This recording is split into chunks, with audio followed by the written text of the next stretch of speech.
Yun! Natumbok mo! Lawang lang nga.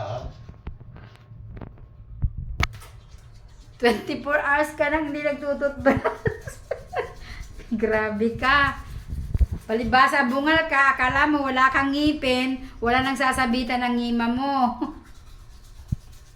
Naramdaman mo din na may mga sabit.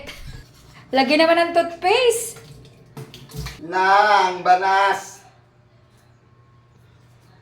Kabungal, lagi mo namang gagawin yan. Huwag naman ang hindi.